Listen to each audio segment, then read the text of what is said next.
নমস্কার বন্ধুরা, আজকে আরও একটা নতুন রেসিপি নিয়ে চলে এসেছি।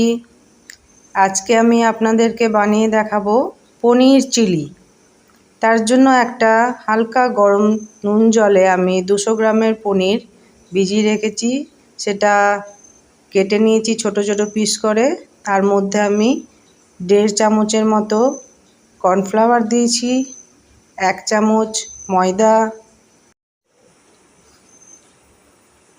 আর নিয়েছি একটু কাশ্মীরি চিলি,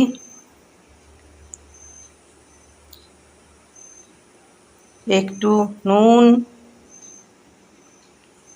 একটু ব্ল্যাক পেপার। এটাকে ভালো করে আমি চামচের সাহায্যে মাখিয়ে নেব। মাখানো হয়ে গেছে।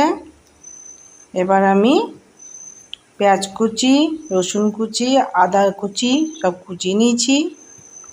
আর এইদিকে একটা বড় ক্যাপসিকাম কেটে নিয়েছি ছোট ছোট করে, আর 4টে পেঁয়াজ তার পাপড়িগুলো নিয়ে নিয়েছি। একটা পেঁয়াজকে 4 ভাগ করে কেটে নিয়েছি। এবার কড়াইয়ের মধ্যে সাদা তেলে আজকে রান্নাটা করব। তার মধ্যে পনিরগুলো আমি ভেজে নেব।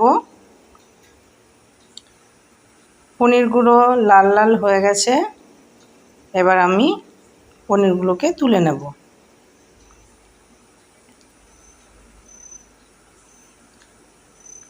ওই তেলের মধ্যেই আমি পেঁয়াজ আর ক্যাপসিকামটা 2 মিনিট ধরে ভেজে তারপর তুলে নেব।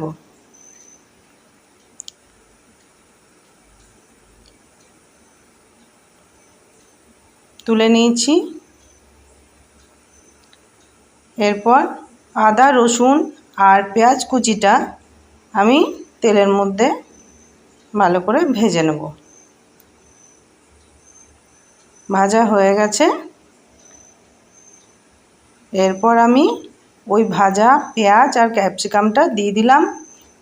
সামান্য একটু নুন দিয়ে দিলাম। একটু ভাজবো 1 মিনিটের মতো। তারপর এই বাটির মধ্যে আমি সয়া সস, চিলি সস ও টমেটো সস একসঙ্গে দিয়ে আমি কড়াইয়ের মধ্যে দিয়ে দিলাম। 1 মিনিটের মধ্যে ভেজে তারপর 4টে লঙ্কা দিলাম ও একটু কর্নফ্লাওয়ারটা গুলে জলের মধ্যে গুলে দিয়ে দিলাম ও পনিরটাও আমি দিয়ে দিলাম। আমার প্রায় পনির চিলি হয়ে গেছে। এই সময় আমি 1 চামচ চিনি দিয়ে দিলাম।